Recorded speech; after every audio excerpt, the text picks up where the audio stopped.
Bonjour à toutes et à tous et bienvenue sur votre nouvelle vidéo bourse, trading et investissement qui s'intitulera cette semaine un mur de peur. Comme d'habitude, le petit message d'avertissement qui stipule bien sûr que le contenu de cette vidéo est à unique but pédagogique et informatif qui ne le constitue en rien un conseil, que vous êtes seul responsable de vos investissements et donc de vos trades. Pour me retrouver sur les différents réseaux sociaux, vous avez tout qui s'affiche sur cet écran. Pensez toujours bien sûr à activer la clochette afin de recevoir une notification dès lors que je publie une nouvelle vidéo. Et pour celles et ceux qui veulent se former, aller un petit peu plus loin sur l'apprentissage de la bourse et de l'investissement, vous avez plusieurs outils à votre disposition sur le site du podcast de labourse.fr. Vous avez d'abord l'espace membres, bien entendu, qui regroupe des modules de formation.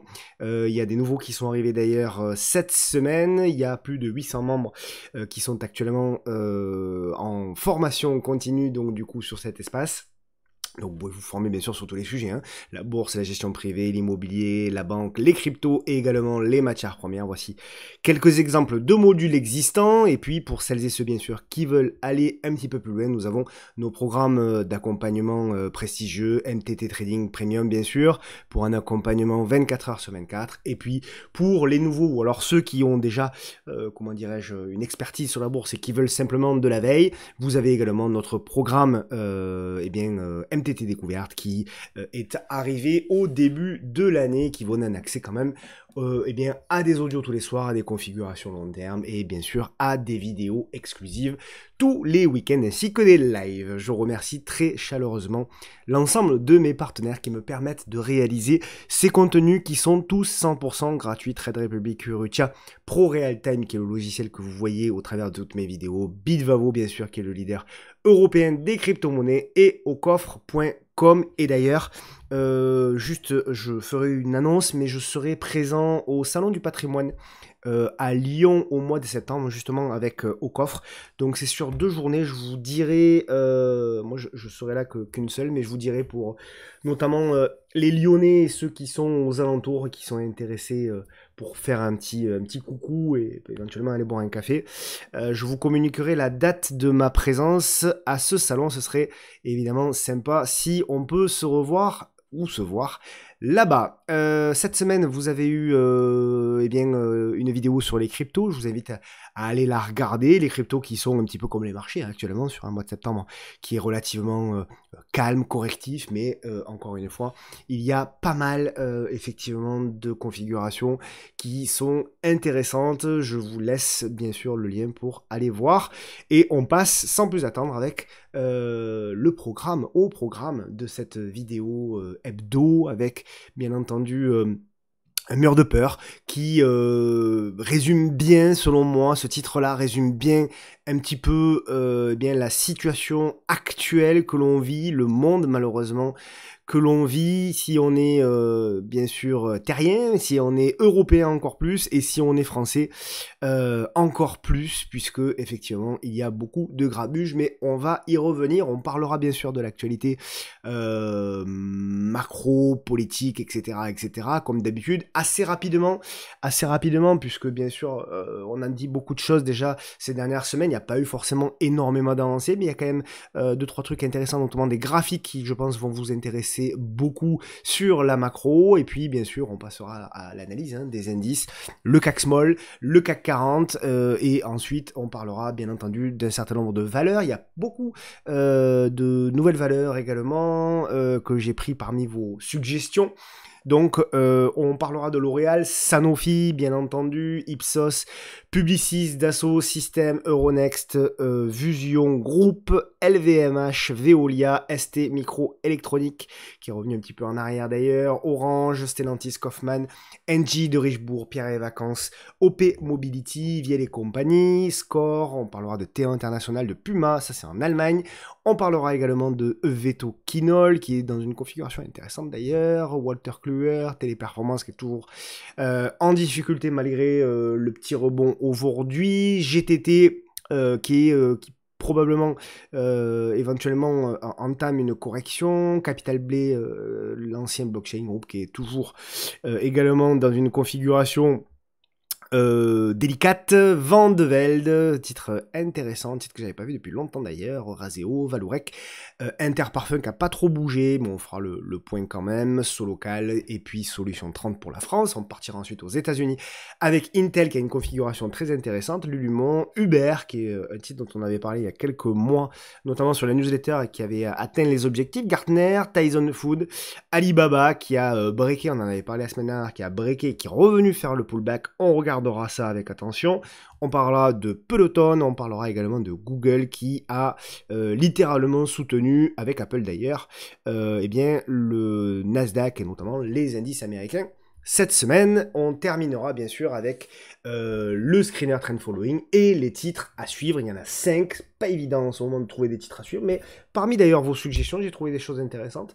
Donc vous verrez, il y a peut-être 2-3 trucs qui peuvent vous intéresser en fin de vidéo, donc pensez bien à rester jusqu'au bout pour voir ces 5 titres à suivre. Voilà, comme d'habitude, bien sûr, 1000 merci pour vos soutiens, 1000 merci pour vos partages sur les différents réseaux, 1000 merci pour les citations de tweets, etc. Vraiment, ça fait chaud au cœur, ça motive, ça donne envie de continuer semaine après semaine. Donc merci pour ça, c'est ma source principale de motivation d'ailleurs. Ce sont vos commentaires sur les vidéos et au travers des réseaux sociaux, donc merci beaucoup pour ça. Merci également pour votre bienveillance à l'unanimité, l'immense majorité en tout cas, dans vos commentaires qui fait toujours plaisir à lire. Ça redonne un petit peu de chaleur à cette humanité qui est bien complexe. Et d'ailleurs, c'est le sujet qu'on va aborder, puisque on attaque avec le résumé de la semaine. J'en profite pour activer ma webcam, me voici, me voilà. Donc on attaque comme d'habitude avec la saisonnalité. Donc vous le savez, puisque c'est quelque chose qu'on suit de très près et qui nous a, dans la majorité des cas, quand même donné satisfaction, cette saisonnalité, du moins dans ce qu'on pouvait éventuellement prévoir. Donc effectivement, vous avez eh bien, le S&P 500 qui attaque son plus mauvais mois de l'année, comme la majorité des indices et des actifs notamment. Voilà un petit peu pour le S&P 500. En ce qui concerne le Nasdaq maintenant, donc le Nasdaq lui, bah, c'est du pareil au même, évidemment, on va arriver sur un mois extrêmement compliqué, encore une fois, c'est un mois qui devrait aboutir derrière sur du mieux pour la fin de l'année. Et puis, bien sûr, ce graphe-là aussi, sur le S&P 500, est assez clair pour voir où on se situe de manière très précise, de manière un petit peu plus grossière sur le Dow Jones. Eh bien, nous sommes, on est là, hein, grosso modo. Donc, voilà, en termes de saisonnalité, bah, si éventuellement vous commencez à avoir des dégradations la semaine prochaine, eh bien on pourra vendredi prochain se dire que quelque part on revoit la saisonnalité. Vous avez encore une fois la même chose pour le Nasdaq. Dans une moindre mesure, vous avez bien entendu la même chose pour le DAX qui a un petit peu plus souffert d'ailleurs hein, ces dernières semaines, qui lui aussi a notamment un mois de septembre un peu plus périlleux historiquement, et bien entendu le CAC 40 qui a un mois de septembre, un début de mois de septembre un peu en zigzag et qui derrière à partir de la mi-septembre commence statistiquement en termes de probabilité et de saisonnalité à dégringoler. Ce qui est intéressant et ce qu'on montre régulièrement, c'est faire un point notamment sur le CAC et le CAC Small qu'on va voir ensuite bien sûr comme d'habitude dans le détail technique, c'est de voir les performances de ces différents indices. On a eu un mois d'août finalement qui a été dans la lignée de ce que l'on attendait, c'est-à-dire un mois d'août pas catastrophique mais peu performant. Ça a été le cas bien entendu pour le CAC 40 puisque le CAC 40 a réalisé une performance de moins 0,9%, là où d'habitude il fait moins 1,3%, donc on est complètement dans la lignée. Le CAC Small, on est parfaitement dans la lignée des 10 dernières années, puisque le CAC Small a réalisé une performance négative très légèrement de moins 0,4%, alors que la moyenne est à moins 0,5%. Je remercie par la même occasion Antoine qui se reconnaîtra, qui est le statisticien de MTT, qui me permet qui très gentiment nous fait, c'est un fan de statistiques, et donc il nous permet d'avoir ce genre de graphiques qui sont toujours très intéressants. L'écart également de performance différence entre donc les petites capitalisations françaises et les grandes, notamment avec le CAC 40, qui s'est réduit sur le mois d'août. C'était quelque chose également qu'on avait envisagé de très près, puisque je vous avais dit que voilà, l'écart de surperformance entre les small caps sur le mois de juillet notamment, on le sait, porté notamment par certaines biotech, notamment une, a permis de générer une telle performance. Et donc ce qu'on s'attendait évidemment, c'est que cet écart se réduit sur le mois d'août. Est-ce que il va y avoir sur la dernière partie de l'année véritablement un retournement et que on va avoir pour le coup eh bien des big capitalisations qui vont à nouveau surperformer comme ça avait été le cas au tout début de l'année, à nouveau surperformer eh bien les petites capitalisations. Nous verrons. C'est possible en termes de scénario, puisque il y a un scénario sur lequel on va revenir tout à l'heure, c'est le scénario de l'augmentation des taux d'intérêt. Et s'il y a une augmentation des taux d'intérêt, évidemment, suivez mon regard, celles qui vont probablement le plus souffrir, évidemment, c'est les petites capitalisations françaises. Les grosses qui ont plus de cash, etc., et souvent moins de dettes, souvent pas toujours, seront certainement celles qui seront le plus résilientes. Donc là, attention aussi au niveau de l'exposition. Si, je vais revenir un petit peu plus loin, il y a une dégradation de la note française, il faudra faire très attention aux valeurs que vous avez qui sont potentiellement endettées dans votre portefeuille. Je ferme la parenthèse, mais je vais y revenir peut-être un petit peu plus tard. Et donc, désormais, nous nous projetons évidemment sur le mois de septembre. Et le mois de septembre est un mois qui, évidemment, là aussi, sur le CAC 40 comme sur les autres indices, n'échappe pas à la dégradation habituelle, je dirais, puisque vous avez sur le CAC 40 une moyenne sur les 10 dernières années qui est de moins 0,8%. Donc pour les grosses caps, pour le CAC 40, et puis donc pour les small caps, alors là on a une sous-performance assez nette des small caps, et d'ailleurs on regardera eh bien ce début de mois de septembre sur les small caps qui sous-performent également, et on a une baisse moyenne de moins 2,7% sur les small cap française. Donc là aussi, un peu plus évidemment de prudence sur le marché français de manière générale, et sur peut-être également les small cap, malgré, vous savez, hein, j'ai été pendant des mois et des mois bullish sur les small cap. D'ailleurs, on a été pour le coup assez heureux parce qu'on était parmi, je pense, les premiers qui trouvaient que les niveaux de valorisation des small cap étaient un peu à la rue et que potentiellement il fallait investir dedans. Ça nous a évidemment bien réussi, bien porté. Les choses peuvent changer. Hein. Techniquement, on l'a dit, on va y revenir, mais les choses peuvent changer. Donc attention à ça, de pas trop maintenant s'enflammer, à acheter un petit peu toutes les small caps n'importe comment, et à avoir derrière des retours de bâton qui pourraient s'avérer éventuellement violents si la situation économique, géopolitique venait à se dégrader. Petit à petit, vous le savez également, nous allons arriver également dans une période qui eh bien, va se renforcer en termes de nombre de publications d'entreprises, notamment sur l'Europe, bien sûr France, Belgique et Pays-Bas, un petit peu plus également sur les États-Unis. Pour le moment, notamment sur les États-Unis, c'est très calme. On l'a vu cette semaine, il y a eu quand même quelques publications intéressantes. Donc vous avez eu d'ailleurs Broadcom, vous avez eu Lululemon. Alors j'ai pas vu le pré-market de Lululemon, mais enfin l'after pardon market de Lululemon, mais voilà, il y a eu quelques entreprises encore qui ont publié, donc voilà. Mais pour le moment ça c'est calme, ça va revenir, on va revenir dans une période où effectivement le nombre de publications très certainement va être plus important en Europe et également aux États-Unis. Donc ça peut également aussi amener éventuellement de la volatilité, notamment pas forcément sur les résultats eux-mêmes. Je pense que les résultats eux-mêmes seront à peu près, je l'espère, à peu près corrects. Mais en revanche, s'il y a des dégradations des agences de notation, il peut y avoir des perspectives différentes pour les entreprises. Voilà un petit peu ce qu'on voulait dire. Maintenant, on passe évidemment donc sur le sujet principal, hein, le mur de crainte, puisqu'on vit dans un monde qui est malheureusement impacté par beaucoup de difficultés actuelles qui sont liées de toute manière, de près ou de loin, comme très régulièrement, à des hommes d'État, des hommes politiques, hein, qu'ils soient français, qu'ils soient européens ou qu'ils soient internationaux. Bien entendu, on est toujours dans une situation où on a une espèce de statu quo avec Donald Trump. On s'aperçoit déjà que Donald Trump est un petit peu en retrait depuis une quinzaine de jours, depuis sa rencontre finalement avec Vladimir Poutine. Il s'est réactivé un petit peu là, ces dernières heures en mettant un petit peu plus de pression notamment à Vladimir Poutine. Mais globalement, on a un Donald Trump qui est assez calme. Donc, est-ce que c'est le calme avant la tempête ou pas? J'en sais rien, mais on a globalement un Donald Trump qui est assez calme.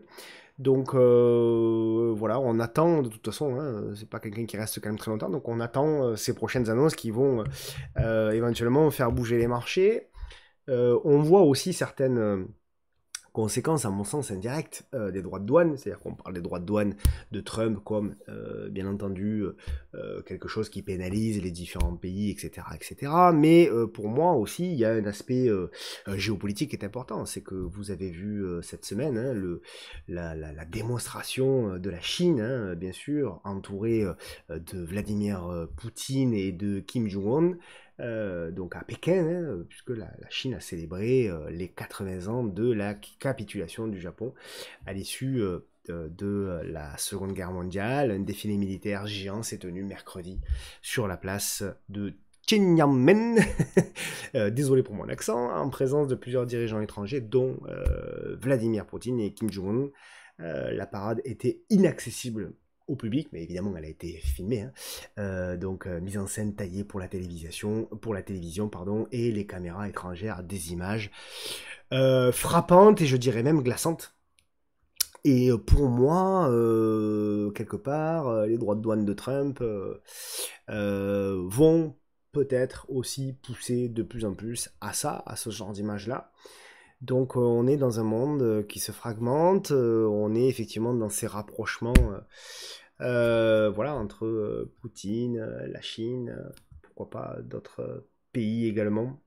De ce côté-là, Vladimir Poutine qui reste pour le moment ferme, malheureusement eh bien dans sa lutte dans sa guerre avec l'Ukraine. Et d'ailleurs, Volodymyr Zelensky, qui était à Paris cette semaine, l'a dit, il ne voit pas d'avancée. Voilà, ce sont ses mots. Hein, nous n'avons pas vu de signe de la part de la Russie indiquant qu'ils veulent mettre fin à la guerre, a-t-il déclaré devant la presse au palais de l'Élysée, se disant toutefois convaincu que l'Europe et les États-Unis aideraient Kiev à eh bien, accroître la pression sur la Russie pour une avancée et une solution diplomatique. Il est clair que Vladimir Poutine, lui, de toute façon, il a tout...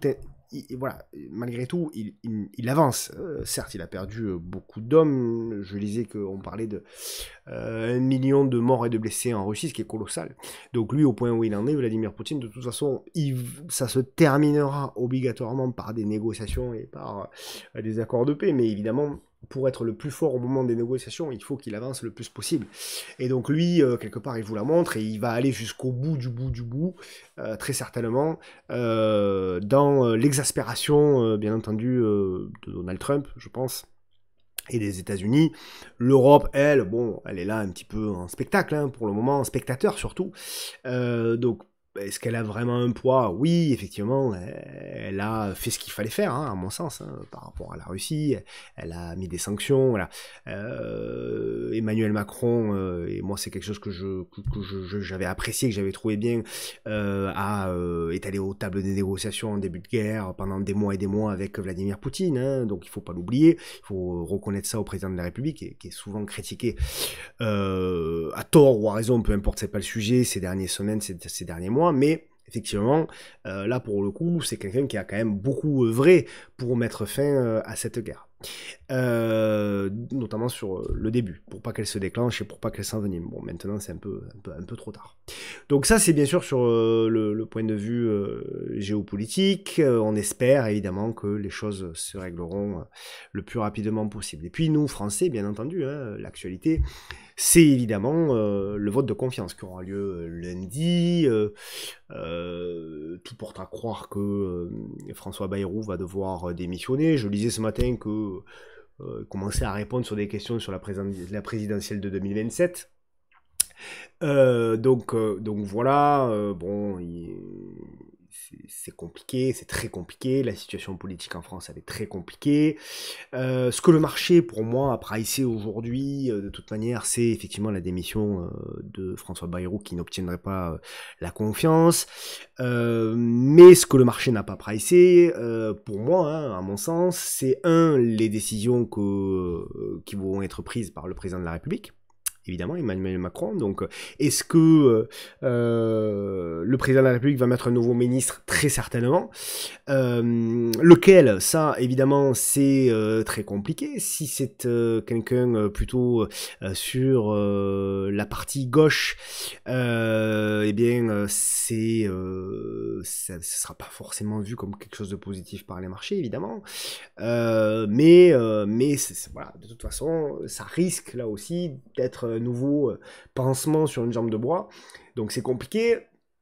On parle beaucoup de dissolution, mais pour moi, la problématique de la dissolution, c'est que effectivement, la dissolution pourrait nous amener sur une situation équivalente, c'est-à-dire qu'on pourrait très bien à nouveau aller voter et pour autant ne toujours pas avoir de majorité. Et là, pour moi, ça obligerait Emmanuel Macron à démissionner obligatoirement. Puisque en gros s'il amène tout le monde à aller voter et que la situation ne change pas, le dernier piston c'est lui. Donc voilà. Et puis ce que le marché évidemment n'a pas pricé, c'est potentiellement lui-même un départ par lui-même. Voilà, c'est ce que tout le monde, enfin beaucoup de gens appellent à faire. Moi je suis pas forcément favorable, hein, je trouve qu'il y a beaucoup de déséquilibre, etc. Hein, mais voilà, en tout cas, il y a des procédures de destitution, etc.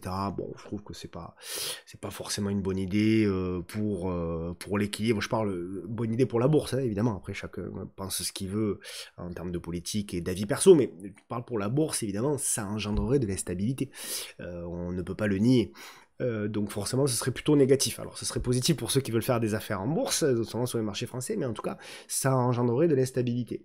Et puis, bien entendu, ce que le marché n'a pas pricé aujourd'hui, c'est ça. C'est les agences de notation, et notamment la première, hein, qui est Fitch, je crois, voilà, c'est ça, hein, Fitch, le 12 septembre, qui va bien, avoir une responsabilité sur la notation de la France. Et là, si vous voulez, pour moi, ils sont un peu...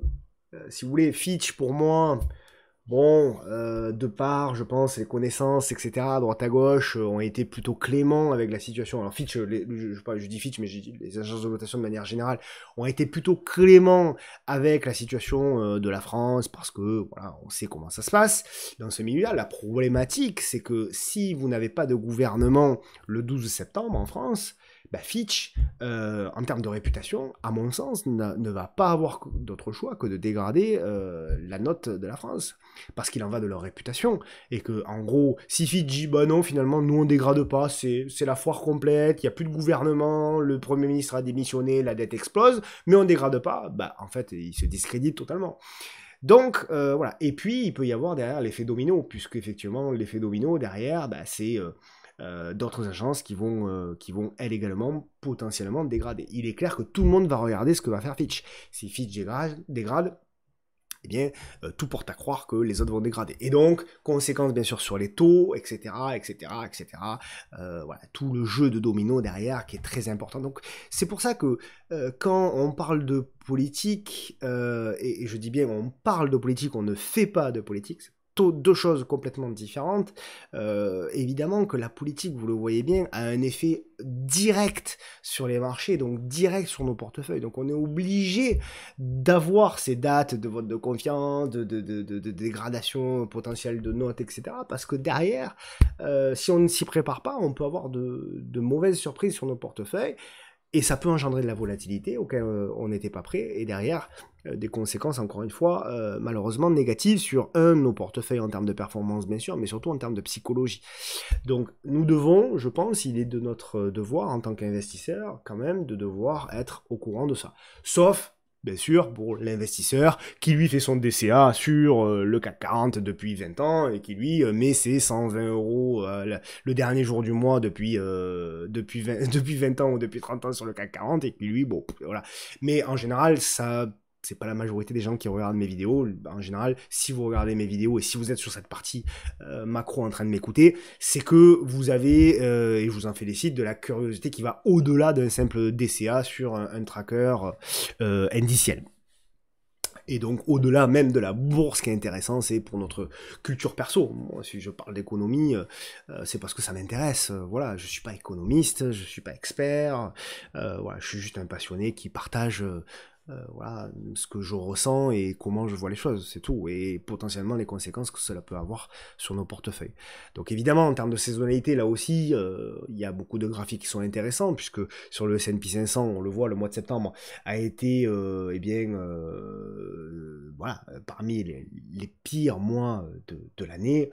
Donc ça, évidemment que, eh bien, il faut en tenir compte, mais ça, on l'a déjà dit. Et puis, alors ça, c'est un graphe que j'avais pas vu, qui est très intéressant. Il y en a deux qui sont intéressants. Il y a celui-ci qui montre que eh bien, le VIX sur cette période-là, sur les années post-élection présidentielle américaine, c'était un VIX qui accélérait. Alors, de manière générale, dans cette période-là, c'est toujours un VIX, vous voyez, là aussi et là aussi, c'est toujours un VIX qui accélère, mais là, pour le coup, généralement, c'est très puissant, donc ça va être très intéressant.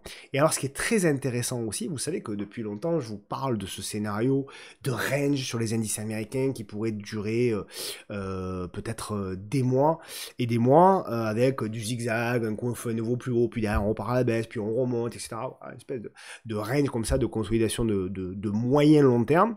Et bien, ce qui est très intéressant, hein, c'est que lorsqu'on étudie des cycles des élections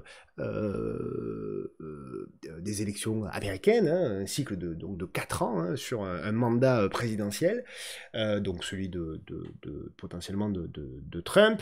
Et donc, vous avez bon, l'année de l'élection, l'année suivante, celle d'après, et encore la dernière, qui est donc la préélection, la pré-future élection. Eh bien, ce qui est extrêmement intéressant, c'est que, vous le voyez, en termes de performance, eh bien, vous avez une période qui dure quasiment un an, où on a effectivement eh bien, un S&P qui ne fait quasiment rien, quoi, qui fait du zigzag. Et donc, on en est là. Donc, on a eu effectivement cette baisse, on a eu ce rebond qui est fabuleux, hein, et puis derrière, on pourrait avoir un an potentiellement, voilà, de zigzag avec ce qui se passe un petit peu d'ailleurs hein, depuis quelques jours, quelques semaines, quelques jours je dirais, et on pourrait entamer voilà, une longue période d'un an où il se passerait peut-être pas grand-chose finalement sur les indices avant d'avoir peut-être du mieux d'ici un an. Ça pourrait coller d'ailleurs avec la macroéconomie, ça pourrait coller avec potentiellement voilà, d'autres choses dont on a parlé, des taux, etc. Donc voilà, on est dans un monde qui évolue comme ça. Et donc on est aussi, alors ça je ferai un post, je ferai un zoom et je ferai un post particulier quand j'aurai un petit moment, peut-être cette semaine ou la semaine prochaine je verrai, sur notamment eh bien, un sujet qui sur lequel on ne s'est jamais confronté véritablement en bourse, puisque effectivement la bourse aussi monte, alors les indices surtout potentiellement montent depuis 100 ans. Mais ils ont été également portés aussi par une croissance de la population. Et c'est un sujet parce qu'on a toujours dit, et moi j'ai toujours entendu dire que la population mondiale ne ferait que croître. Et donc de toute façon c'est pour ça que si la population croît, il y a de la croissance, et s'il y a de la croissance, la bourse monte. C'est un raisonnement très simpliste, mais qui se tient, et qui est tenu par, évidemment, toutes celles et ceux qui disent que la bourse ne pourra jamais baisser. Mais là, pour le coup, ce qui est intéressant, c'est que lorsqu'on regarde cette carte-là, eh bien, il y a pas mal de pays. Alors déjà, il y a des pays, effectivement, où la population a fait son pic, notamment en Europe évidemment, hein. On parle de l'Espagne, on parle du Portugal, on a également l'Italie, où là on a je crois une population qui décroît même, hein, donc voilà. La France pour le moment est préservée, mais on prévoit également un pic dans une trentaine d'années, quoi, grosso modo. Donc là aussi, quelles vont être les conséquences sur, bien entendu, la bourse, la croissance, etc. Alors j'imagine que d'ici là, on trouvera d'autres moteurs de croissance que la simple population. Mais malgré tout, ça va être, il va y avoir un impact de ça. Hein. Donc évidemment, je parle même pas des retraites et tout ça, ça j'en parle même pas. Mais en tout cas, il va y avoir un impact là-dessus.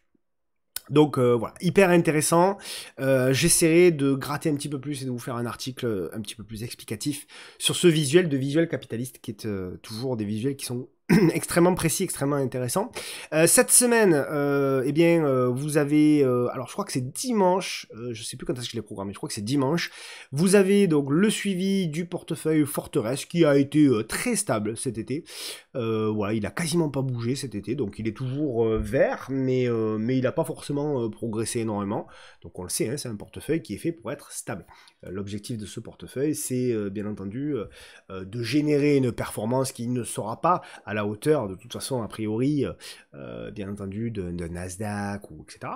Mais l'objectif, voilà, c'est de faire une performance entre 5 et 7% en moyenne par an. Et surtout, l'objectif de ce portefeuille, on l'a vu notamment sur le mois d'avril, lorsqu'il y a eu de la volatilité, l'objectif, c'est d'avoir un drawdown, lorsque les marchés baissent, d'avoir un drawdown inférieur à ce que les indices mondiaux génère en termes de baisse 2 fois à 2 fois et demi inférieur. C'est-à-dire qu'en gros, ce qu'on espère, c'est que si les indices perdent 30%, ce portefeuille-là baissera de éventuellement 15, 13 ou 12% maximum. Et donc, c'est vraiment la force de ce portefeuille-là, et on l'a vu notamment dans la baisse du mois d'avril. Le portefeuille n'avait quasiment pas baissé. Donc voilà, ça c'est pour le portefeuille Forteresse. Grosse newsletter, le retour donc avec la rentrée de la lettre institutionnelle, la lettre mensuelle aux investisseurs qui a toujours énormément de succès. Merci beaucoup. C'est la newsletter évidemment qui est la plus ouverte. Hein. Alors là, il y a un rapport de 42 ou 43 pages, je sais plus, ce mois-ci, donc c'est colossal. Vous avez bien sûr des articles écrits par des professionnels de tous les secteurs, matières premières, crypto, bourse bien sûr, avec notamment une vidéo exclusive de mon ami Tradosor avec une stratégie incroyable de trading d'une simplicité déconcertante mais qui est géniale. Vous avez bien entendu Urrutia pour la gestion privée qui va également intervenir, et bien entendu l'immobilier avec Great Living, avec un système qui est très intéressant pour vous montrer comment on peut se servir de l'immobilier pour générer des gains en bourse. Voilà, tout ça, ça arrive mercredi matin, bien entendu, vous le savez, cette newsletter est 100% gratuite, donc n'hésitez pas, si vous avez de l'intérêt, à vous inscrire et à profiter donc de ces contenus gratuits. C'est parti avec, eh bien, désormais, l'analyse. Eh bien, du CAC, bon, on en est là. On s'attendait à une semaine très calme sur le CAC 40. C'est la semaine qu'on a eue, hein, globalement. Donc, toujours pareil, on fait l'analyse en 3 temps. Premier temps, l'unité de temps longue, le long terme, donc l'unité de temps mensuelle. On regarde où est la bougie par rapport à la moyenne mobile à 10 mois. La bougie est légèrement en dessous. On va dire que la moyenne mobile est légèrement haussière. Pour moi, c'est de la neutralité. C'est de la neutralité, c'est-à-dire que on n'a pas vraiment de tendance qui se dégage. Et d'ailleurs, on voit que voilà, on a des bougies qui sont les unes sur les autres. Donc, il peut y avoir un petit peu de volatilité sur un mois glissant, mais globalement, c'est plutôt neutre. Donc, on a un CAC même aujourd'hui qui fait 0. Pour le moment, on se parle ce matin. Vous avez ensuite l'unité de temps hebdomadaire. Là, par contre, voilà, c'est neutre à baissier, on va dire. Donc tout ça, c'est quand même très neutre, hein, puisque effectivement, on a une espèce de range. Voilà, une espèce de range, si on veut le grossier, une espèce de range, grosso modo. Donc voilà, il y a deux, évidemment, hypothèses de travail. Soit on revient sur le bas et il faudra absolument tenir les 7005 pour revenir sur le haut de la boîte, c'est-à-dire les 7950. Si on lâche, en revanche, les 7500, attention, il peut y avoir de la volatilité pour notamment, hop, je supprime ça, pour notamment revenir dans cette zone-là, qui est la zone notamment de la moyenne mobile, ici à 200 semaines. Donc vous avez toute cette zone-là, il y a des gaps, etc., qu'on peut regarder d'ailleurs en intraday, en données de temps court terme, donc journalière. Et en journalier, c'est toujours la même chose, c'est baissier, donc vous voyez aujourd'hui, hein, on fait appui M10. Souvenez-vous, on avait dit que le haut du gap serait très certainement une zone de résistance, et c'est exactement ce que ça a fait. Là, pour le moment, on tape la tête sur la moyenne mobile. Il y a une grosse, effectivement, vous l'avez vu, une grosse réduction de la volatilité. Certains ont vu également, d'ailleurs, hier, le double inside D. Bravo. C'est exactement ça. Donc, on a cette bougie-là qui est à l'intérieur de celle-ci, qui elle-même est à l'intérieur de celle-là. Donc, effectivement, de toute façon, ça va bouger, hein, je vous le dis. Quand je vois ce genre de choses-là, il y a quand même relativement peu de volume. Moi, je pense que ça va donner. Là, on s'ennuie un petit peu là depuis une semaine, 10 jours. Ça va pas durer, hein, je vous le dis de suite. Il va y avoir de la volatilité. Probablement la semaine prochaine. Alors évidemment, avec les événements qu'il y a, ça peut aider. Mais voilà, il faut faire attention. Il peut y avoir de la volatilité. Donc pour moi, il y a deux scénarios où effectivement on fait ce qu'on avait fait début août, c'est-à-dire que derrière, finalement, le marché s'est fait peur un petit peu pour rien et la situation est sous contrôle. La situation notamment politique est sous contrôle. Là derrière, on break et on va retenter les 7008. Scénario numéro 1, et on passe au-dessus bien sûr de la moyenne mobile, etc. etc. Scénario numéro 2, vous commencez à revenir sur le bad range court terme, c'est-à-dire les 7650, et vous lâchez. Et donc si vous lâchez, le niveau, il est assez facile à trouver. Le niveau, il sera là, c'est-à-dire les 7500. Voilà, 7500, 7520, 30, on s'en fout. Grosso modo, c'est ça. Et là, il faudra absolument tenir. Sinon, si ça lâche, c'est direction pour moi, il n'y a plus grand chose. Alors il y a un gap ici, il y en a un autre derrière ici, il y en a un autre même là. Donc après derrière, on risque d'être attiré comme un aimant. Moi, je vais vous dire une chose, de manière très simple, même cette zone-là, pour moi, c'est pas, c'est peut-être même une zone d'opportunité, d'accord? C'est-à-dire que tant que pour moi on tient cette zone-là, grosso modo, je pars du principe que cette figure-là est une figure de moyen terme, dont les probabilités sont supérieures de casser par le haut. Voilà, les probabilités. J'ai pas dit que c'est ce qui va arriver, j'ai dit les probabilités. Donc, effectivement, pour moi, tant qu'on tient cette zone-là, je cherche plutôt de l'achat, d'accord, à moyen terme. C'est-à-dire que si j'ai un signal de retournement favorable, je chercherai de l'achat.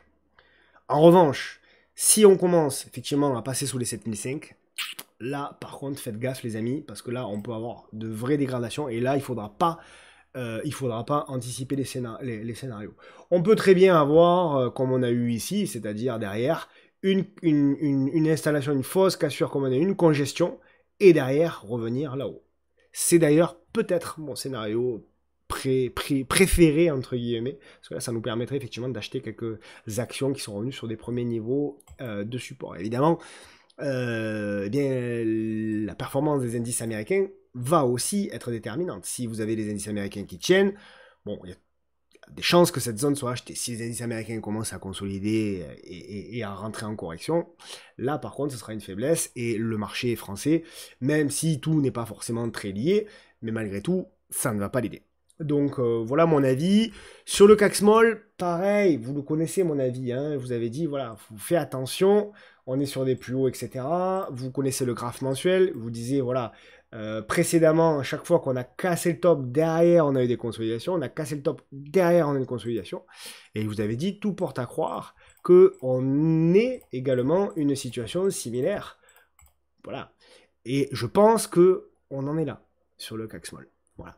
Donc il n'y a pas grand chose à faire, il faut patienter, il faut laisser la figure se construire. Si on a une figure similaire à ça, qu'elle casse par le haut, on relance. Si on a une figure similaire à ça, qu'elle casse par le bas, ça veut dire très certainement que la situation politique en France sera dégradée, que derrière les agences de notation nous auront dégradé, que derrière les taux eux également vont augmenter, que derrière l'impact donc de l'augmentation de ces taux va venir peser sur les small caps qui elles ont besoin de financement parce que généralement elles ont besoin de se développer, et donc potentiellement si vous leur augmentez les taux ce sera plus compliqué de se financer, et donc potentiellement ce sera plus compliqué de générer de la croissance, des revenus, etc. etc.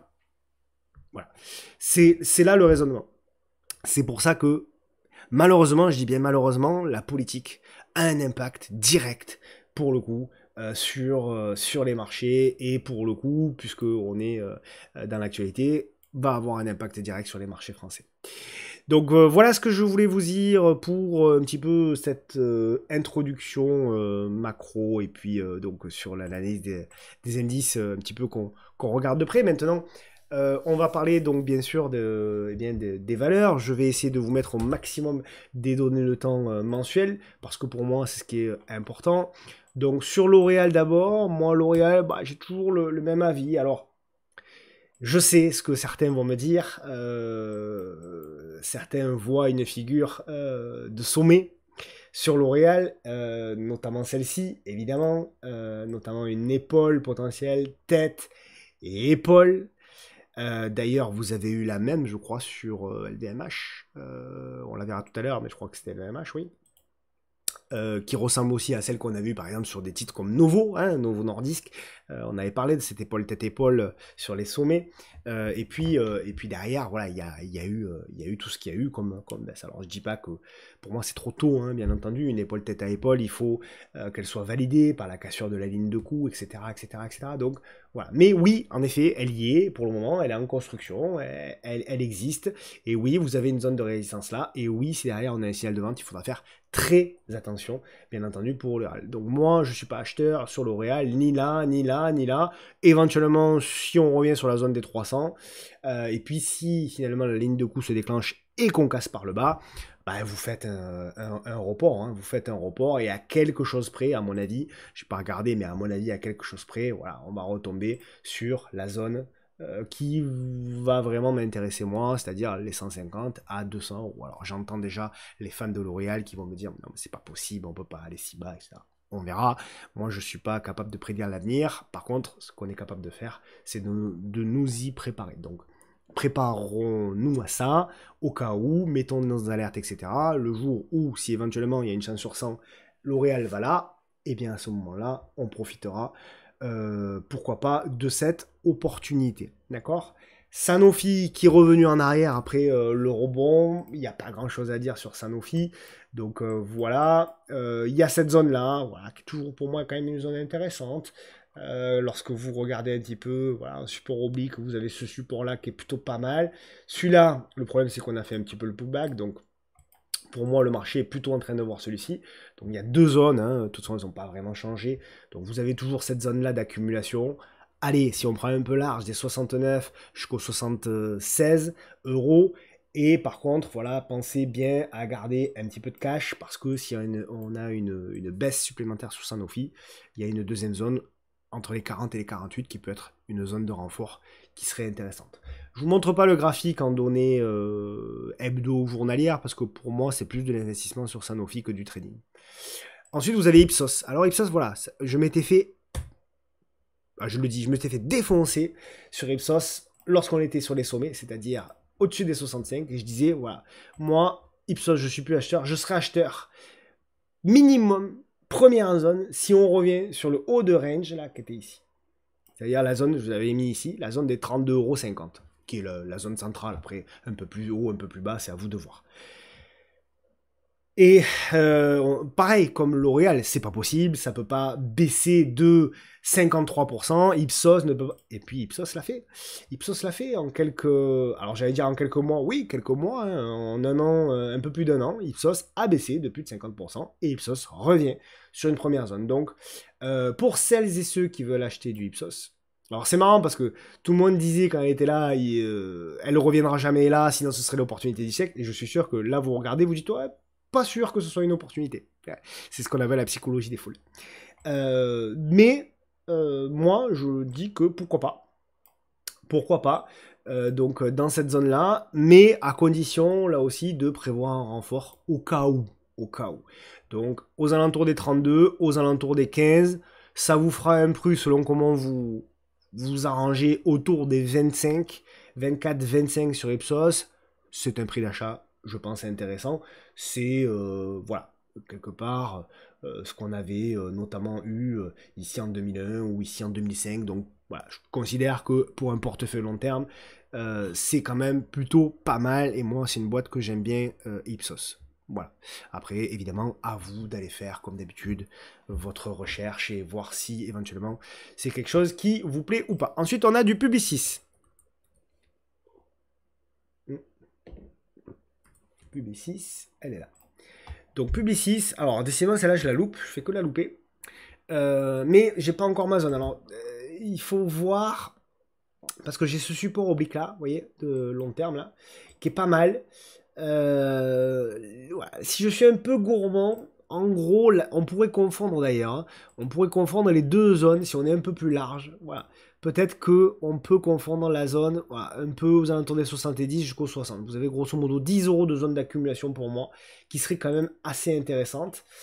Et après, voilà, après, si ça part en cacahuète, ce que j'aime bien dire tout le temps, si ça part en cacahuète, tout est possible. Vous avez une deuxième zone qui est là, qui sont les plus bas ici de 2001, de 2002, de 2008, de 2020. Voilà.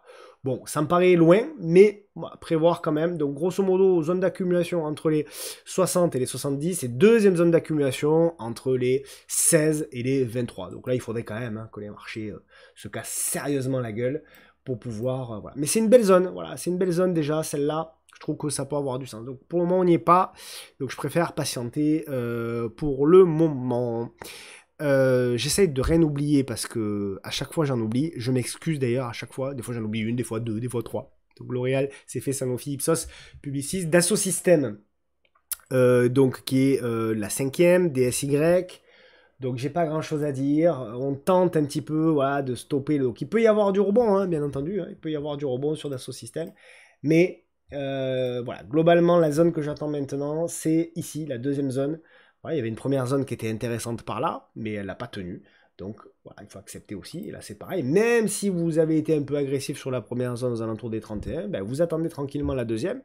Donc 31 et 20, grosso modo, vous allez vous retrouver avec un prix aux alentours des 25-26. Bon, c'est pas cadeau, évidemment, ce sera pas cadeau non plus, parce que c'est une valeur qui est bien valorisée, et puis il y a les craintes de l'IA, etc. Bon, il y a plein d'éléments que vous connaissez peut-être déjà. Mais en tout cas, ce sera toujours mieux qu'un prix à 52. Voilà. Donc on achète plutôt sur repli lorsqu'on cherche des opportunités pardon, long terme. D'ailleurs, système, j'avais pas mis de S dans le PDF. Ensuite, dans le PowerPoint. Ensuite, vous avez Euronext. Pareil, Euronext, est-ce que c'est une opportunité d'achat? Tout le monde me parle d'Euronext. Est-ce que c'est le moment d'acheter Euronext? Regardez le graphe. Donc le graphe est canon, bien entendu que le graphe est canon, les amis. Il n'y a pas de problème. Hein. C'est un graphe canon, c'est une tendance haussière, etc. Mais voilà, moi, ces zones-là, pour moi, c'est plutôt des zones.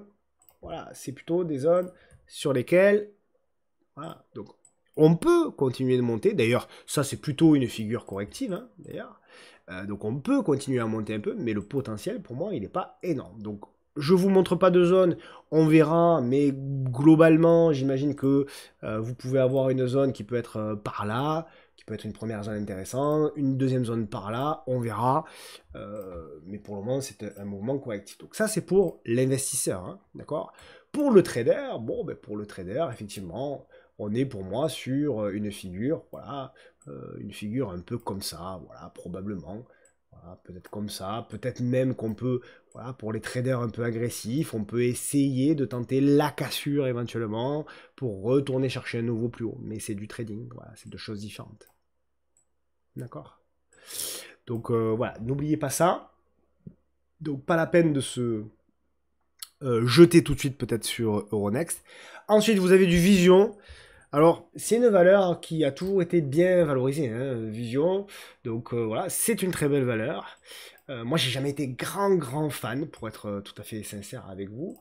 Mais c'est voilà, une belle valeur. Et il y a un premier niveau qui va... Donc là, c'est pareil, hein, Vision. Même si c'est un beau titre, il a perdu 30%. Et moi, j'aimerais bien 10% de plus, en réalité, minimum. Donc pour celles et ceux qui sont intéressés, vous avez une première zone qui est ici. Donc allez, prenons un petit peu plus large pour être tranquille. Voilà, vous avez la zone des 163 à 178 qui est une première zone intéressante. Et après, voilà, si on est un peu, voilà, vous avez la zone des 117 à 134 € qui est une zone qui peut être également intéressante. Voilà, on peut imaginer qu'on est globalement dans une espèce de canal.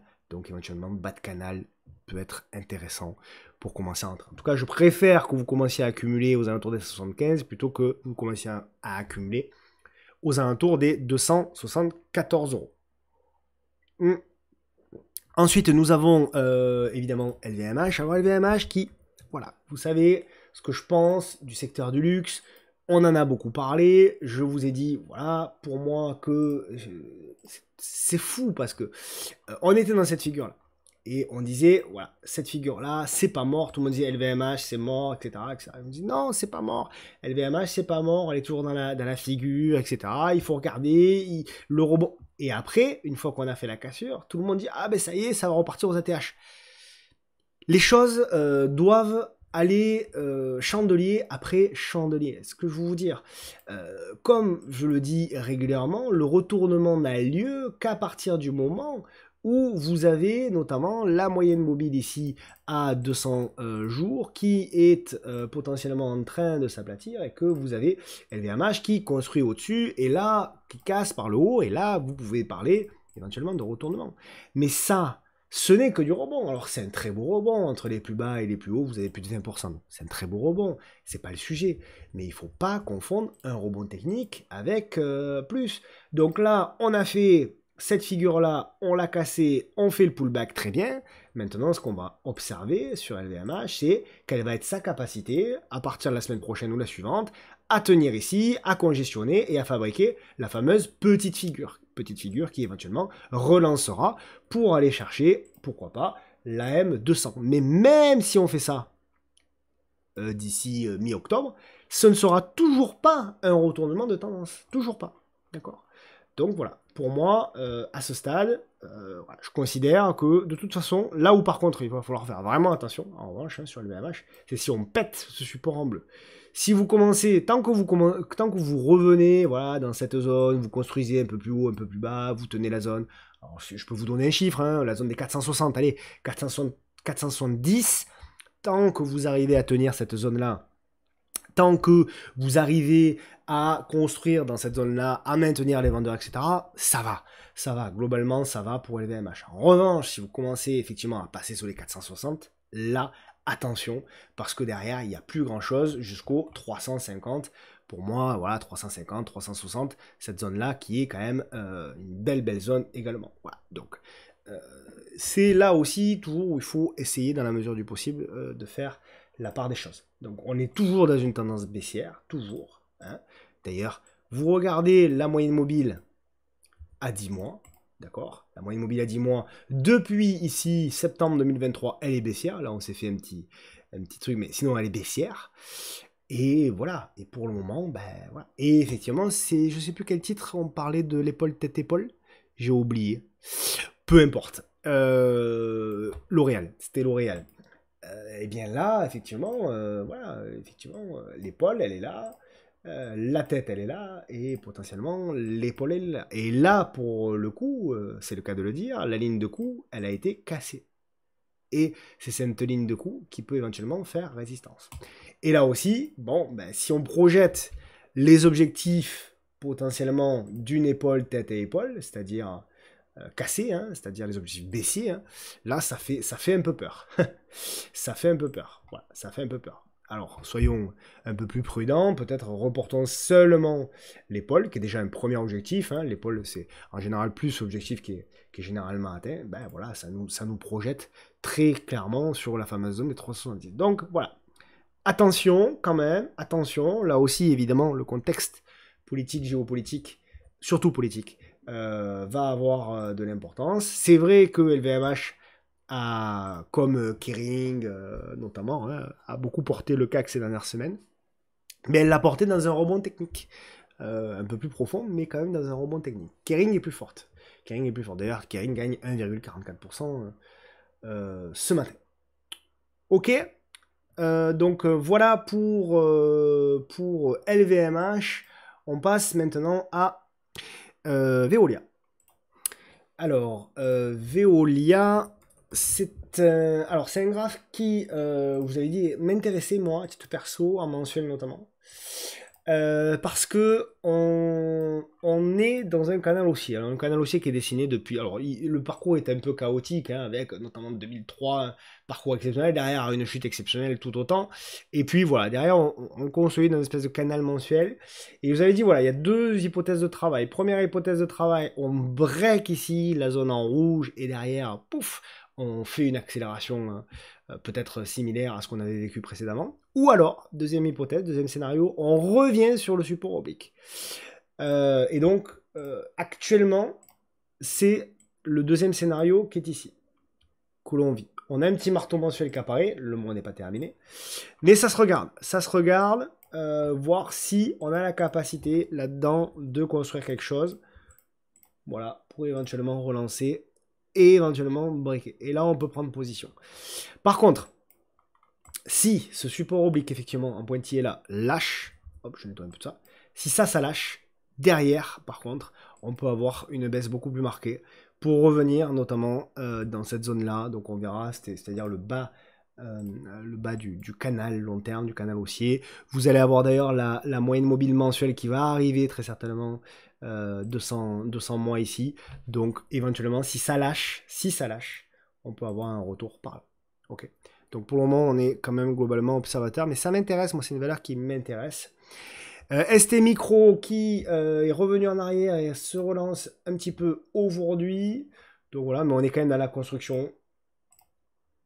C'est toujours pour moi globalement du trading. On avait parlé bien sûr de cet achat potentiel ici. Derrière, il y a eu un joli décalage.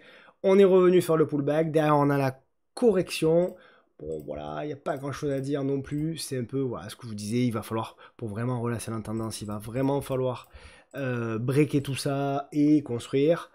Bon, voilà, c'est calme. Hein, du moins, c'est du zigzag aussi. Le graphique est pas évident. Alors quand vous avez des zones comme on l'avait eu là, notamment mi-août, bah là vous pouvez tenter des petits décalages, mais n'oubliez pas que c'est pour du décalage et que la tendance au mieux elle est neutre, sinon elle est baissière. Donc voilà, j'ai pas grand chose à dire sur ST Micro, on va attendre éventuellement un nouveau setup pour tenter quelque chose. Et donc là aussi en mensuel, pas grand chose à dire. Ensuite vous avez du Orange. Alors Orange, je dirais pas que je suis méfiant sur Orange, mais je trouve que voilà, on est revenu. On avait parlé à l'époque de cette zone des 9 euros qui a parfaitement fait son affaire. Là, on revient voilà, sur toute une zone, voilà, toute une zone d'échange de 2015 jusqu'à 2020. Ça va être compliqué. À mon avis, ça va être compliqué d'aller beaucoup plus haut. On verra, hein, après je peux me tromper, mais à mon avis, ça va être compliqué d'aller beaucoup plus haut. Et voilà, donc tout dépend si on arrive effectivement à consolider et à faire une figure de moyen long terme assez importante. Et là, à ce moment-là, on pourra parler de... Voilà.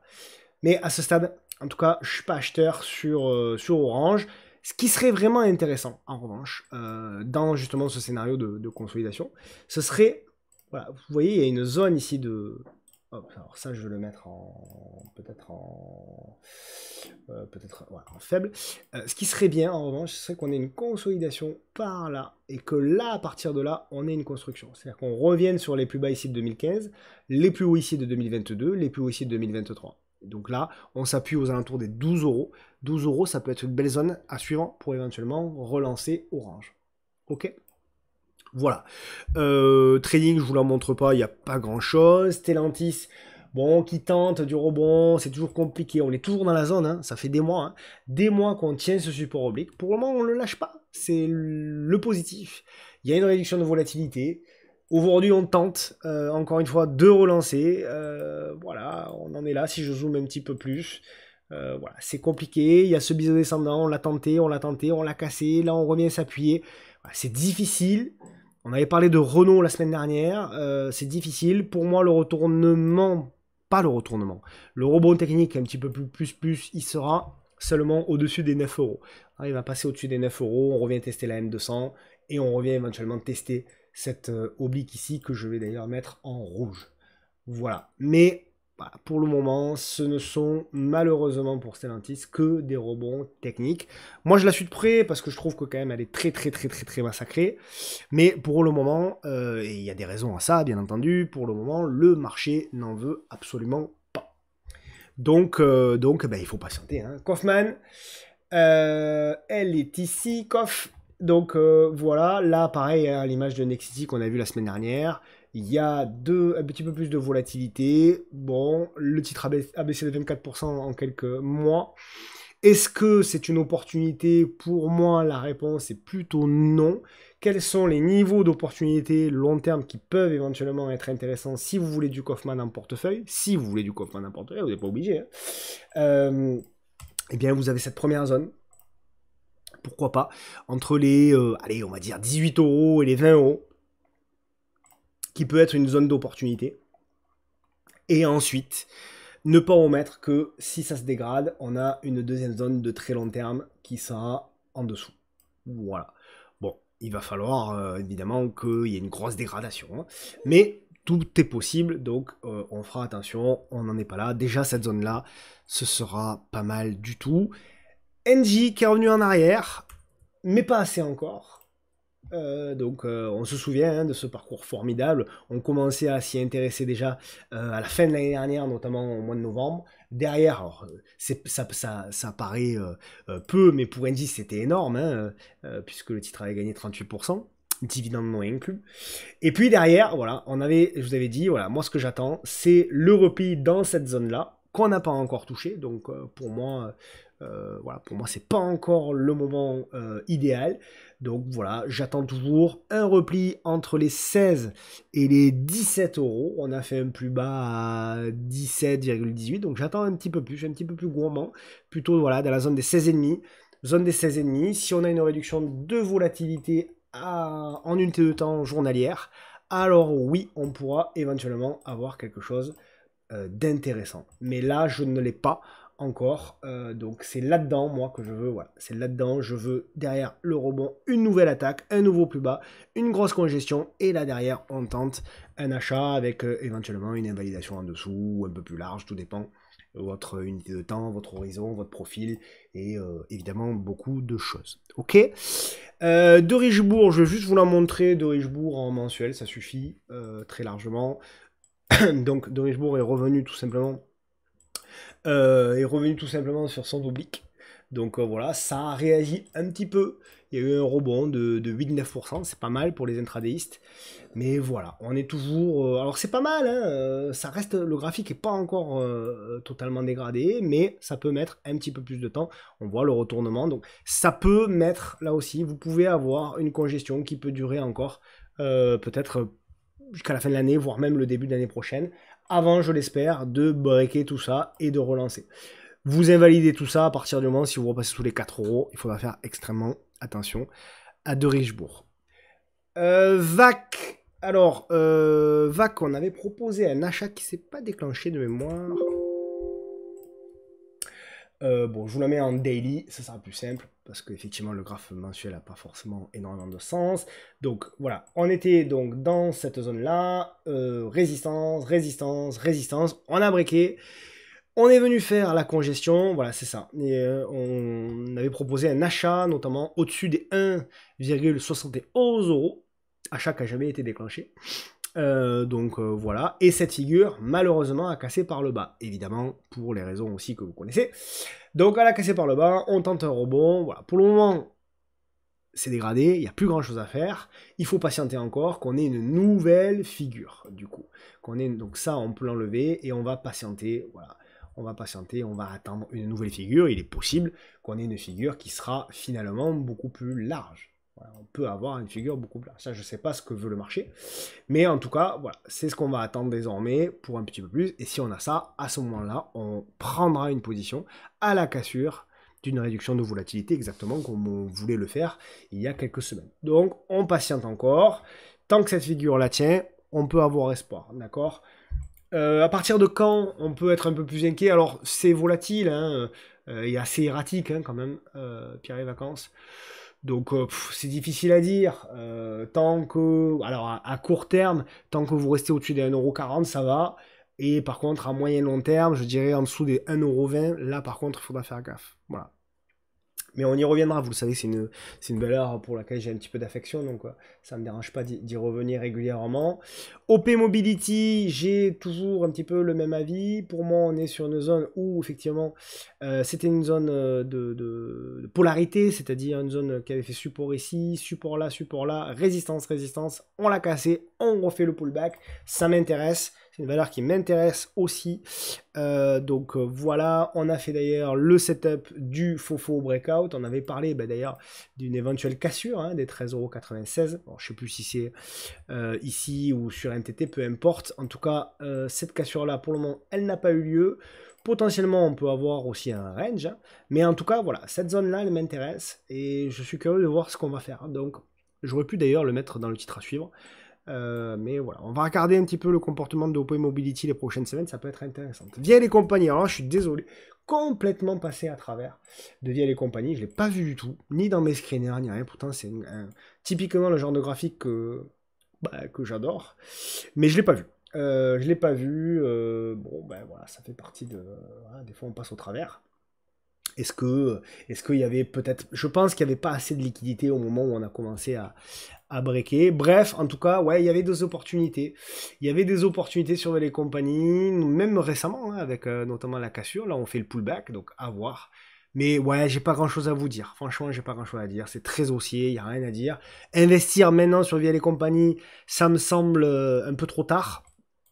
Donc voilà, je sais qu'il y a des gérants de fonds qui en ont rentré plus ou moins récemment en portefeuille, mais voilà, malgré tout, je ne sais pas si c'est une opportunité forte d'investir. Voilà, elle aime bien les replis sur M200, c'est à noter. Donc voilà, après, si vous voulez éventuellement voilà, peut-être des replis un peu plus larges, je ne sais pas trop. Donc voilà, je suis passé pour le coup complètement à côté de ce titre. Score, donc score. Effectivement, on m'a parlé de zone d'accumulation ou de distribution. C'est pas faux. C'est pas faux lorsque je la regarde en mensuel. Donc là, pour le coup, on pourrait avoir une espèce d'épaule tête et épaule inversée. Mais là aussi, comme l'épaule tête à épaule classique, il faut valider par la cassure de la ligne de coup. Hein. Donc c'est la cassure de la ligne de coup, avec éventuellement même, si on a le bonus, le pullback, qui peut nous apporter quelque chose. Donc c'est pas mal, mais c'est très neutre.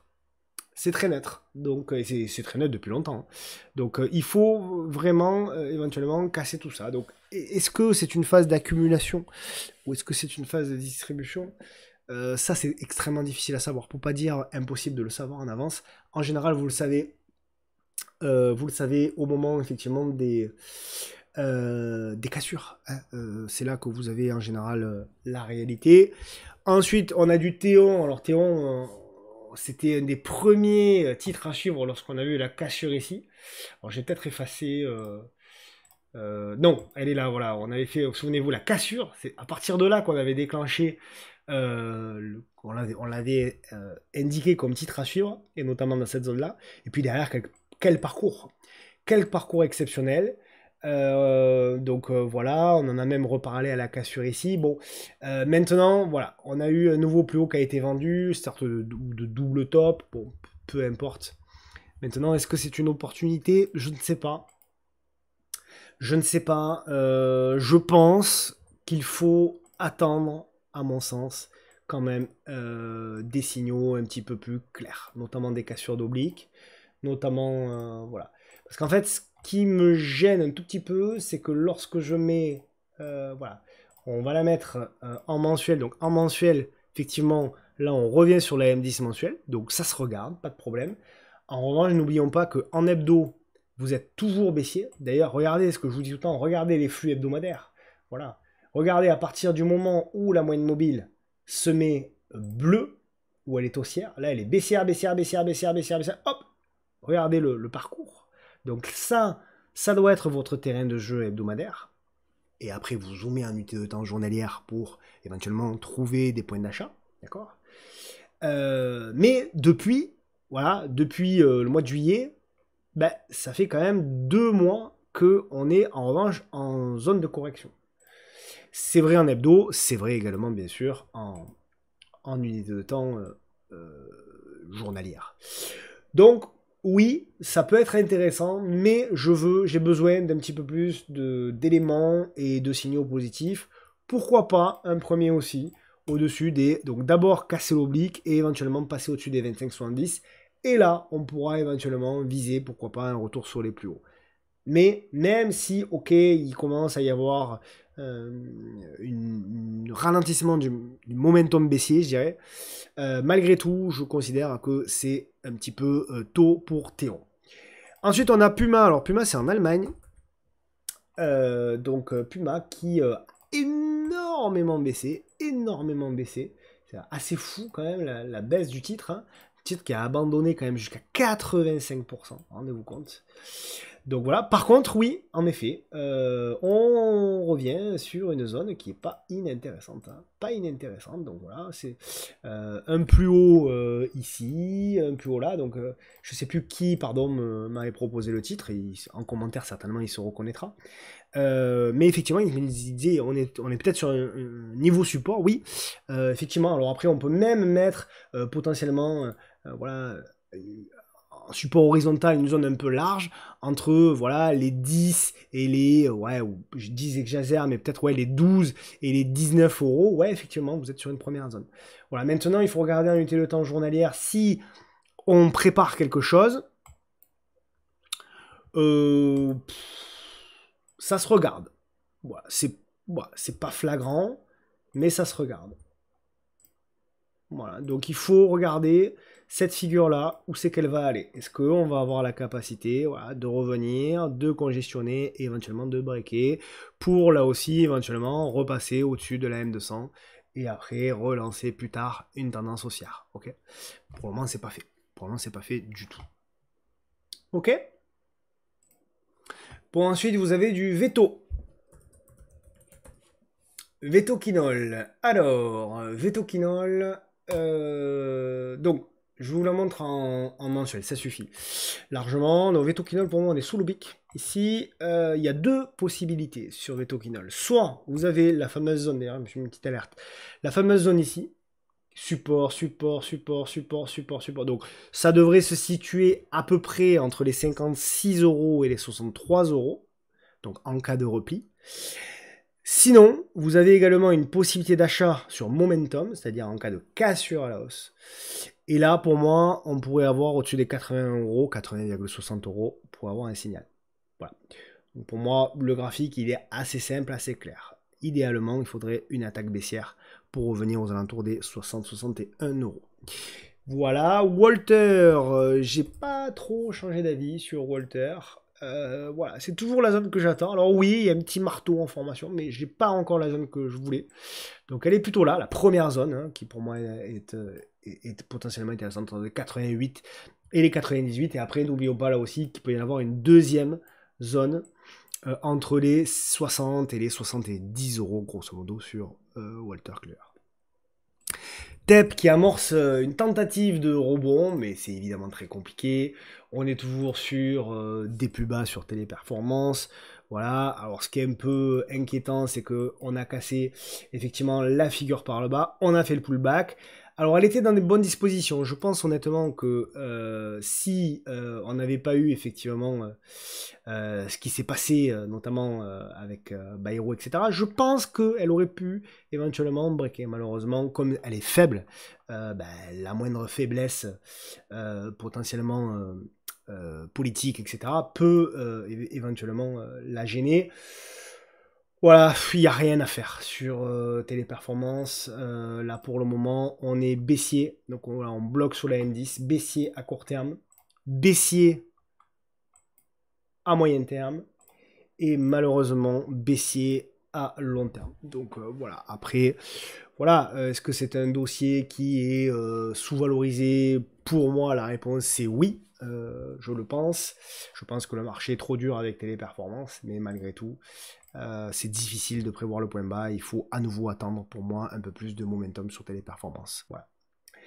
Et GTT, j'ai toujours le même avis, là aussi je sais que c'est une valeur appréciée, donc quand c'est une valeur appréciée et que je donne un avis qui va pas dans le sens des valeurs appréciées, en général je me fais un peu tailler. Donc voilà, et effectivement je disais donc au début de l'été que pour moi c'était pas du tout une zone d'achat sur GTT, et qu'il fallait faire attention dans cette zone-là. Bon, depuis, on a corrigé, c'est pas méchant, hein, on a corrigé de 10-12%. C'est vraiment pas méchant pour le moment, c'est très belle valeur GTT, il n'y a pas de sujet là-dessus. Juste, pour moi, c'est pas une zone d'achat. Donc, on verra en cas de correction supplémentaire. Pourquoi pas, déjà, éventuellement, dans cette zone-là, nous verrons. Si ça venait à baisser davantage, on refera un zoom. Mais en tout cas, même là, malgré la baisse, voilà, puisque c'était la question qu'on me demandait, même avec la baisse de 10-12%, pour moi, on n'est pas encore sur un niveau d'achat. Ensuite, au niveau de Capital B, Voilà. Capital B, on est toujours sur, donc on a quand même accusé de baisse de 72%. Bon, là c'est pareil, hein. Qu'est-ce que j'ai pas pris dans la tête lorsque j'ai dit faites attention sur Capital B, c'est une action de mauvaise qualité. Et derrière, vous risquez d'avoir mal, et effectivement, hein, quelqu'un qui a investi, allez, même pas sur les plus hauts, quelqu'un qui est rentré peut-être aux alentours des 4 euros et quelques, il a perdu peut-être 60% malheureusement de son capital. Donc il faut faire attention sur ces valeurs-là. Maintenant, en mode trading, je ne change pas l'analyse que j'ai faite les 15 jours derniers d'ailleurs, puisque pour moi c'est très clair, tant que vous n'arriverez pas à clôturer minimum, pour avoir un peu d'espoir, minimum clôturer au-dessus de la M10, il n'y aura pas, à mon sens, de setup. Donc après, voilà, vous pouvez essayer d'attraper un couteau qui tombe, vous pouvez essayer de faire ce que vous voulez. Ça, c'est autre chose, ou en intraday, etc. Mais pour moi, il n'y a rien à faire. Par contre, ce que je dois bien dire, c'est qu'on a la congestion qui s'accentue. Donc ça, c'est quand même pas mal, il va falloir le suivre. Casse par le bas, là, attention, vous pouvez avoir une nouvelle vague de volatilité, et après, rien ne dit qu'on ne peut pas revenir sur les niveaux ici, hein, attention. Donc ça peut aller très très vite. Évidemment, si le Bitcoin, etc. va mieux, ce que je pense, eh bien ça peut éventuellement nous aider à progresser. Mais ça se regarde. Mais pour du trading, voilà, là aussi pour du trading, faites attention. Van de Velde, alors c'est une action que je connais bien, que j'ai beaucoup tradé dans les années précédentes. Voilà, notamment 2014, c'était une action qui était intéressante. Et puis après, c'est prêt-à-porter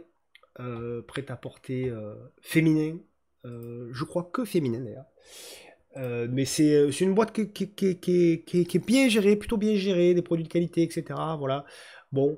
Ce qui est intéressant, c'est que voilà, on a eu le push ici, on a la figure corrective. Donc l'idée globalement, c'est qu'on peut avoir derrière une jambe haussière. Ça, c'est l'idée globale, des générales.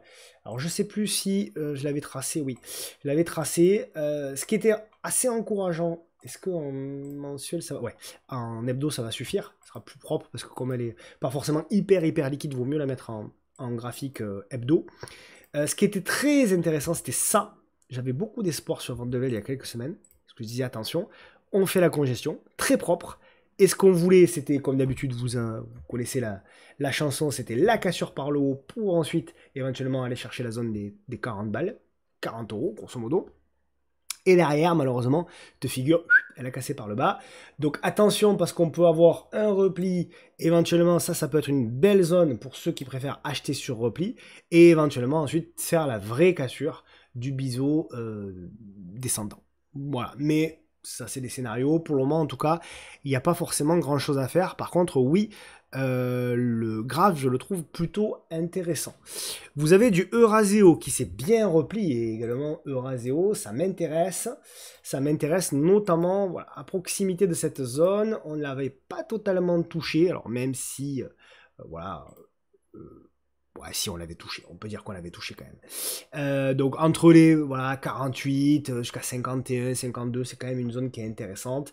Gardez un petit peu de cash au cas où ça venait à lâcher, parce qu'après on a cette zone-là qui peut également être intéressante, c'est-à-dire la zone des 34 à 37 euros. Je vous montre pas le daily, ça sert pas forcément à grand-chose. VKL, par contre, je vais vous la montrer en unité de temps, donc d'abord mensuel. Bon, il y a la zone, voilà, des 13,75, 14, qui peut être une belle zone en cas de repli. Et en unité de temps journalière, vous avez dit que j'attendais sur le bas du range, j'attendais une réaction. D'ailleurs, on avait dit pourquoi pas acheter au-dessus des 15,93 94, ce qu'on n'a d'ailleurs jamais déclenché. Il y avait une belle congestion, et puis derrière, paf, on lâche. Donc, rien à faire, malheureusement. Alors, on tient toujours quand même hein, cette oblique-là, voilà. Alors, les plus optimistes diront que, du coup, on a peut-être une figure un petit peu plus large. Pourquoi pas, après tout, pourquoi pas. Voilà, mais en tout cas, ce qui est sûr et certain, c'est que voilà, vous devez patienter et attendre de repasser au-dessus de la moyenne mobile, à 10 jours, et construire une petite phase, une petite base pour ensuite la breaker et éventuellement tenter derrière une nouvelle... voilà. Donc il y a un support intermédiaire ici, voilà. Mais c'est encore un petit peu tôt, mais c'est toujours une action qui m'intéresse. Hein. Valorex, c'est toujours une action qui m'intéresse, donc voilà. Interparfum, elle n'a pas trop bougé, je vous la remontre mais elle n'a pas trop bougé cette semaine, on est toujours là. Donc voilà, ce qui est un petit peu... Donc on est toujours hein, sur... voilà, pour moi, il y a 2 zones d'achat éventuellement sur du long terme. La première zone un peu agressive, elle est là, la deuxième zone, elle est là. Donc voilà, on y est. Mais il n'y a pas de réaction. Il y a très très peu de réaction sur Interparfum pour le moment. Donc faut faire gaffe. Pour peu qu'il y ait une mauvaise nouvelle la semaine prochaine, bah, derrière, on peut avoir un peu de volatilité. Donc éventuellement, pour préparer des ordres, cette zone-là peut être une zone intéressante. Ensuite, vous avez du saut local qu'on suivait. On attendait la construction de figure. Bah, pour le moment, on est toujours dedans. Toujours en train d'essayer de construire. Je zoome, voilà. Ce qu'on attendait, c'était la construction de figure avec la cassure. On n'en a eu aucune. Donc voilà, hop. On n'a eu aucune figure. Donc est-ce qu'elle est un petit peu plus large ou pas? Voilà, on commence à avoir peut-être un petit peu plus. Donc voilà, il faut patienter. Peut-être que la figure est un petit peu plus large pour éventuellement avoir quelque chose. Donc on va la suivre. Je ne sais pas hein, si c'est cette figure que le marché voit. J'en sais rien. Mais voilà, on va la dessiner et on ajustera au fur et à mesure des chandeliers. Et puis vous avez Solution 30 qui est revenu en arrière. Donc on avait fait un super trade sur Solution 30 il y a de ça quelques semaines. Voilà, avec notamment la cassure ici, etc. Donc voilà, on avait fait un petit gain sympa. Mais voilà, pour le moment, on est revenu en arrière. On a réintégré la figure qui est ici. Voilà, de moyen terme, ça reste baissier. Quoique, ça reste baissier. Voilà, on s'appuie sur la M10. Il faut patienter. Voilà, il faut laisser reconstruire tout ça. Donc j'efface un peu tout mon truc là. Il faut patienter. Vous avez une zone effectivement de support horizontal aussi. Il faut tenir. Voilà. Pour moi, tant qu'on tient cette zone, on peut avoir espoir. Mais c'est un peu la limite. Attention, si... allez, il y a ce support-là aussi, donc on va mettre un petit peu en dessous. Si on passe sous les 1,20€, 22, Solution 30, il faudra faire par contre attention. Ok. Donc voilà pour Solution 30. On passe aux US avec Intel. Alors Intel, pour le coup, c'est un peu en mode trading là. Parce qu'on a un pattern qui est intéressant. On l'avait montré, donc un range, belle réduction de volatilité, belle réduction de volume, ça marche aussi, vous voyez, sur les marchés américains. Donc il faut dépasser les 25,14$ pour éventuellement relancer avec des stops que vous pouvez ajuster en fonction de votre profil. Donc c'est plutôt pas mal. Sur du long terme, voilà, on en est là. Bon, c'est pas forcément le plus beau graphe, mais bon, voilà. Lulumon, alors j'ai regardé, Lulumon, elle est en baisse, attendue en baisse de 17%. Donc voilà, pour le coup, 17%, allez, si on a l'ouverture à moins 17, ouais, bon, on sera dans la zone, hein. On sera dans la zone indiquée. Donc voilà, pour ceux qui sont intéressés pour le Lumon, pourquoi pas, vous allez d'ailleurs tomber aux alentours de la M200 mensuel, ça reste un graphe également plutôt haussier. Hein. Donc voilà, mais ne pas omettre que oui, il y a cette zone-là qui est intéressante, mais il peut y en avoir une deuxième qui est un petit peu ici. Ça doit correspondre à quelque chose près à des plus hauts ici. Voilà. Donc cette zone-là peut être également une deuxième zone entre les 72 et les 80, allez, jusqu'aux 100$.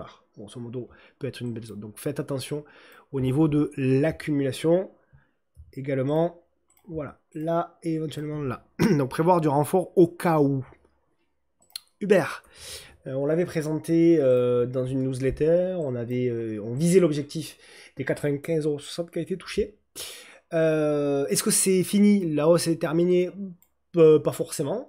Pas forcément. Ce qui est intéressant, c'est peut-être de la zoomer en unité de temps journalière et de regarder un petit peu. Donc, ouais. Ouais, peut-être. Hop là, je vais la mettre de manière plus jolie. Peut-être.